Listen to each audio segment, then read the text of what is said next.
So hello everyone, welcome to my channel commerce notes. आज हम human resource management subject का एक very important question answer करेंगे जो कि प्रीवियस ईयर बेस्ड है और इसके एग्जाम में आने के चांसेस बहुत ज़्यादा होते हैं बिकॉज ये मल्टीपल टाइम रिपीट हुआ है। तो आ जाए तो कैसे करना है, इस वीडियो में हम कंसेप्ट समझेंगे। इससे पहले हमने 40+ प्रीवियस ईयर क्वेश्चन ऐसे ही सेपरेट वीडियो में क्वेश्चन आंसर फॉर्मेट में किए हुए हैं। अगर आपने नहीं देखा तो चैनल पर प्लेलिस्ट पड़ी हुई है, आप वहाँ पर जाके सारे क्वेश्चन को देख सकते हैं। एंड रिसेंट पेपर जो 2023 का BCom second semester Punjab university का हुआ था वो भी हमने डिटेल में डिस्कस किया है, section A, section B, section C, तीनों सेपरेट वीडियो में। तो वहाँ से भी आपके बहुत सारे क्वेश्चंस क्या हैं कवर अप हो जाएंगे। तो इस वीडियो में हम ये वाला क्वेश्चन अपना करते हैं। जो टेलीग्राम का लिंक होता है वो डिस्क्रिप्शन बॉक्स में होता है, तो आप उसको ज्वाइन कर सकते हैं for this PDF and updates. तो स्टार्ट करते हैं हम मैन पावर प्लानिंग। तो मैन पावर प्लानिंग क्या होती है, ये ह्यूमन रिसोर्स मैनेजमेंट सब्जेक्ट से क्वेश्चन बनता है हमें। तो ये देखते हैं कि आ जाए तो कैसे उसे करना है। तो मैन पावर प्लानिंग क्या होता है, तो man power planning is also known as human resource planning. तो ह्यूमन रिसोर्स प्लानिंग या HRP को ही क्या बोला जाता है, मैन पावर प्लानिंग बोला जाता है।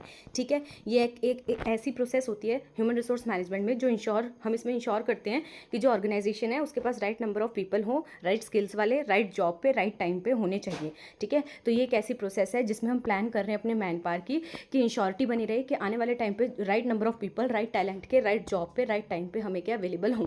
ठीक है, जैसे कि ह्यूमन रिसोर्स प्लानिंग में होता है वैसे ही इसमें होता है, क्योंकि मैन पावर प्लानिंग ही क्या होती है, ह्यूमन रिसोर्स प्लानिंग होती है। HRP हमने ऑलरेडी डिटेल में किया हुआ है एडवांटेजेस के साथ, उसके फीचर्स के साथ। अगर आपने वो नहीं देखा तो वो भी आप देख सकते हैं, सेपरेट वीडियो है उसमें। ठीक है, तो मैन पावर प्लानिंग हो गया क्लियर। अब हम इसके फीचर्स देखते हैं। तो फीचर्स में क्या बोल रहे हैं, ये एक सिस्टमैटिक प्रोसेस है। हमने यहाँ पे मीनिंग में देखा था कि ये एक प्रोसेस है। ठीक है, तो यहाँ पे भी क्या बोला है कि ये एक सिस्टमैटिक प्रोसेस है जिसमें ये एक स्टेप बाय स्टेप अप्रोच है, जिसमें हम क्या करते हैं, करंट वर्क फोर्स को देखते हैं पहले, फिर कितनी हमें नीड है, फ्यूचर नीड कितनी है वो देखते हैं, फिर कोई गैप है वो आइडेंटिफाई करते हैं, देन उस अकॉर्डिंगली फिर क्या है स्ट्रेटजीज को डेवलप करते हैं ताकि हम इस गैप को एड्रेस कर सकें। तो ये क्या हम आगे प्रोसेस में पढ़ेंगे मैन पावर प्लानिंग के। तो यहाँ पे ये बताया हुआ है कि ये क्या है, ये सिस्टमेटिक प्रोसेस है। नेक्स्ट है डेटा ड्रिवन। कह रहे कि हम इसमें रिलाय होते हैं डाटा पे। ठीक है, हम उस डाटा को एनालाइज करते हैं कि कितनी करंट वर्कफोर्स है हमारे पास। ठीक है, फिर आने वाले टाइम पे कितना चाहिए, तो इसमें क्या हम डाटा पे रिलाई करते हैं। डाटा जितना एक्यूरेट होगा उतनी अच्छी क्या हम मैन पावर प्लानिंग कर सकते हैं। ठीक है, और इन्फॉर्म्ड डिसीजन ले सकते हैं। थर्ड है स्ट्रेटेजिक अलाइनमेंट। कह रहे कि इंश्योर करता है कि जो वर्कफोर्स है हमारी, ठीक है, दैट जो वर्कफोर्स प्लानिंग है वो क्या उस अकॉर्डिंग हो जो हमारे क्या है स्ट्रेटेजिक गोल है, ऑब्जेक्टिव है ऑर्गेनाइजेशन के। तो हमें वर्कफोर्स प्लानिंग कैसे करनी है, जो हमारे ऑर्गेनाइजेशन के ऑब्जेक्टिव और गोल्स हैं उसके अकॉर्डिंग क्या हमें अपनी ये कह सकते हैं वर्कफोर्स प्लानिंग करनी है। उसके बाद आता है हमारा continuous monitoring and adjustment. Next है हमारा कॉन्टिन्यूस मॉनिटरिंग एंड एडजस्टमेंट। इसमें क्या बोल रहे हैं कि ये एक ऑनगोइंग असेसमेंट होती है जिसमें हम क्या मॉडिफिकेशन भी करते हैं। ठीक है, अपने प्लान को जो हमने प्लानिंग की थी उसमें हम मॉडिफिकेशन भी कर सकते हैं अगर कल को कोई भी चेंज होता है सर्कमस्टांसिस में, नीड में ऑर्गेनाइजेशन की। ठीक है, नेक्स्ट है हमारा इंक्लूसिव ऑफ ऑल लेवल। कह रहे हैं इसमें हम कंसिडर करते हैं नीड हर एक लेवल की ऑर्गेनाइजेशन में।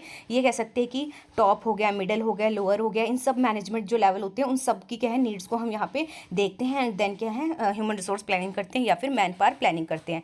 Then proactive approach. कह रहे हैं ये क्या है फोकस करता है, एंटिसिपेट कर रहे हैं ना हम इसमें फ्यूचर नीड को, rather than just reacting to current situation. कह रहे करंट सिचुएशन है, अराइज हुई, आपने रिएक्ट किया, ऐसा नहीं है। इसमें क्या प्रोएक्टिव, पहले से ही क्या एक्टिव हो। क्यों, क्योंकि आप देख रहे हो कि फ्यूचर में कितने नीड होगी, उस अकॉर्डिंग आज ही क्या कर रहे हो, उसकी तैयारी कर रहे हो, प्लानिंग कर रहे हो। ठीक है, तो ये एक प्रोएक्टिव अप्रोच है।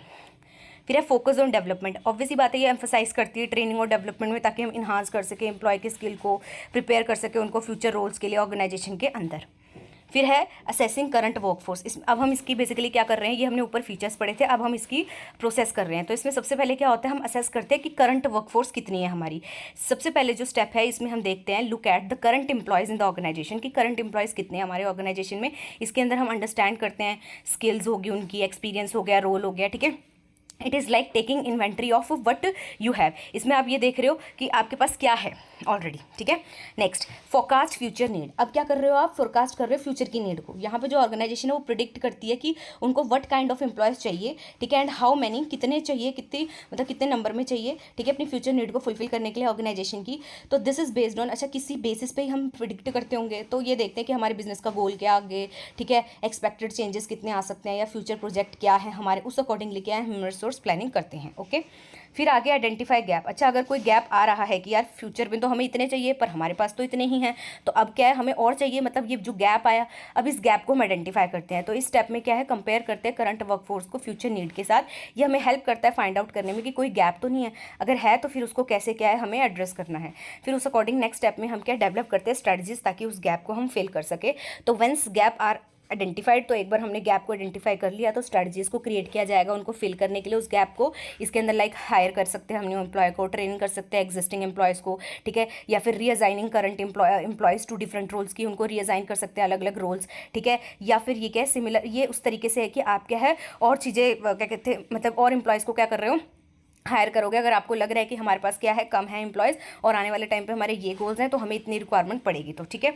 फिर है इम्प्लीमेंटेशन एंड मॉनिटरिंग। अब आपने ये सब कर लिया, सोच लिया, तो अब उसको फाइनली आप इम्प्लीमेंट करोगे। फाइनल स्टेप क्या होता है कि putting the plan into action, की जो प्लान बना रहे हो उसको एक्शन में हमें पुट करना है, ठीक है। रेगुलरली चेकिंग होगी इंश्योर करने के लिए कि जो हमने सोचा था वो सब कुछ ठीक चल रहा है, सब कुछ ट्रैक पे है। अगर कोई एडजस्टमेंट्स चाहिए हमें एट द टाइम तो हम करते हैं, ठीक है, क्योंकि ऑनगोइंग असेसमेंट इसमें लगती है, ठीक है। नेक्स्ट हम इसकी समरी देख लेते हैं। तो कह रहे हैं मैन पावर प्लानिंग हेल्प करता है इंश्योर करने में कि जो ऑर्गेनाइजेशन है उसके पास राइट पीपल हों, राइट रोल पे हों, ठीक है, ताकि उनके जो गोल्स हैं वो क्या है टाइमली मीट कर सके। जो प्लानिंग है ये क्या है सक्सेसफुल इवेंट होती है जब क्या है हम हर चीज़ों को क्या है अच्छे से एडवांस में करते हैं। फिर आता है इसका एडवांटेजेस में क्या बोल रहे हैं कि ये ऑब्वियस ही बात है इंप्रूव करता है एफिशिएंसी, क्योंकि ensure the organisation has a right number, क्योंकि ऑर्गेनाइजेशन को इंश्योरिटी है कि उसके पास राइट नंबर ऑफ एम्प्लॉय है, राइट स्किल्स वाले हैं, ठीक है। तो ऑब्वियस ही बात है आगे जाके बेटर प्रोडक्टिविटी आएगी, एफिशिएंसी आएगी, तो इससे ओवरऑल एफिशिएंसी क्या है बढ़ती है। नेक्स्ट है रिड्यूस लेबर कॉस्ट। इससे क्या होता है कि ना तो ओवर स्टाफिंग होती है ना तो अंडर स्टाफिंग होती है, बिकॉज आप क्या है प्लानिंग करके चल रहे हो, तो इससे जो लेबर कॉस्ट है या ओवर स्टाफिंग की अंडर स्टाफिंग की ये भी क्या होती है कम होती है, ठीक है। Then enhance employee development. आपने आइडेंटिफाई किया कि क्या नीड है ट्रेनिंग और डेवलपमेंट की हमारे एम्प्लॉयज़ को, आपने उनको क्या है फिर ट्रेनिंग वगैरह दी, तो इससे क्या है जो एम्प्लॉय है वो ग्रो हुआ, उसकी इंप्रूव हुई स्किल, तो ये क्या करती है इन्हांस करती है एम्प्लॉय की डेवलपमेंट को मैन पावर प्लानिंग। फिर है फैसिलिटेट सक्सेशन प्लानिंग। ये प्रिपेयर करता है ऑर्गेनाइजेशन को कि जो उसकी फ्यूचर लीडरशिप नीड होगी आगे जाके, तो उसके लिए पोटेंशियल लीडर्स क्या आज की डेट में तैयार हो रही हैं, ठीक है। फिर है boost morale and job satisfaction. Ensure करता है employees are in the role, कि इसमें क्या होता है बेसिकली कि हम एम्प्लॉय को उसी रोल में फिट कर रहे हैं ना, कि जिस रोल में वो उनका बेस्ट मैच है ना, फिर उनको और अपॉर्चुनिटी दे रहे हैं तो उनकी स्किल्स डेवलप हो रही है, ठीक है। तो यहाँ पे क्या है बूस्ट होता है उनकी मोटिवेशन। फिर है सपोर्ट स्ट्रेटजिक प्लानिंग। अलाइन करते हैं हम जो वर्कफोर्स है, ठीक है, with organisation long term goal and strategies, उस अकॉर्डिंग हम वर्कफोर्स को क्या है बनाते हैं जो कि हमारी ऑर्गेनाइजेशन के लॉन्ग टर्म गोल्स को सर्व कर सके, ठीक है। नेक्स्ट है मिटिगेट रिस्क। एंटिसिपेट करते हैं हम फ्यूचर की वर्कफोर्स नीड्स को और पोटेंशियल शॉर्टेजेस को जो भी हैं, ठीक है। तो ये हेल्प करता है ऑर्गेनाइजेशन की कि वो प्रिपेयर रहे पहले से ही, ताकि कोई रिस्क आए तो उसे वो कम कर सके, ठीक है। फिर आ जाते हैं समरी पे। तो समरी हमारा क्या है आपको देनी है लास्ट में। तो कह रहे हैं कि जो मैन पावर प्लानिंग है ना वो इंश्योर करता है ऑर्गेनाइजेशन के पास राइट पीपल हो, राइट स्किल्स वाले हो, राइट रोल पे हो, राइट टाइम पे हो। ये इंप्रूव करता है एफिशिएंसी, रिड्यूस करता है कॉस्ट, सपोर्ट करता है स्ट्रेटजिक गोल को ऑर्गेनाइजेशन के, एंड इन्हांस करता है एम्प्लॉय की सेटिस्फैक्शन। ये जो प्रोसेस है ये सिस्टमैटिक है, ठीक है, एंड डेटा ड्रिवन है, एंड जो इसमें रिक्वायर होता है कि कॉन्टिन्यूस मॉनिटरिंग हो और एडजस्ट भी करना होता है हमें इफेक्टिवली, ठीक है। तो ये आपको समझ आया हो, ये हमने किया था मैन पावर प्लानिंग। इसके हमने फीचर्स करे, एडवांटेजेस करे एंड प्रोसेस की और मीनिंग किया। तो अगर वीडियो पसंद आई है तो लाइक शेयर सब्सक्राइब जरूर करें। Thank you for watching this video.